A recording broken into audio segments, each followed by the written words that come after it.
Hello and welcome to this selection of highlights from our online Euronews debate asking how 5G will change Europe. Joining me to explore this 5G future were Alex Sinclair from GSMA, Philip Song from Huawei and Laurent Leboucher from Orange. Let's hear what they had to say. How is the rollout going? A lot of people say that Europe's behind, but what's the real picture? I guess the first thing to point out is that 5G is the fastest generation ever deployed. There are about 214 networks live already. If you look at the world leaders right now, it's countries like China, South Korea, the US. Europe's a little bit behind, but there's a lot of momentum here as well. What are the arguments for consumers? Why would they need to go to 5G? There will be a new growth point for the 5G in the consumer market. So in Europe, one operators in Greece has already launched a new basketball game, the live streaming services. It can offer the 5G free view. So it can bring the viewers the viewing and the interactive experience.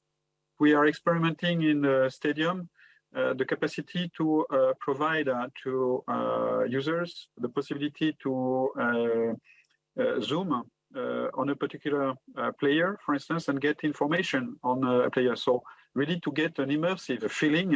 I'm going to move on now to security and privacy. How do we address those issues? How are they being addressed at the moment? At the beginning of 5G, security was really at the heart of the specification.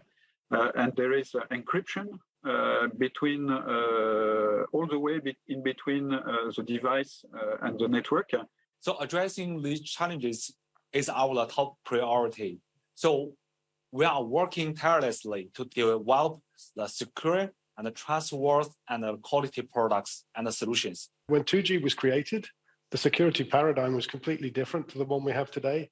It was more security by privacy. We used to have encryption algorithms locked in safes at that time. Now it's more security by opening everything up and having all of the attackers, the researchers attack it openly, kind of crowdsourcing it, and that works. But at the same time, 2G networks have been around for 30 years, so they need to be retired. I often hear that 5G is going to help us to reduce our energy costs.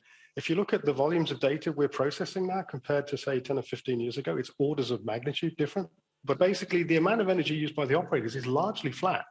So the 5G networks are about 10 times more energy efficiency than the 4G network.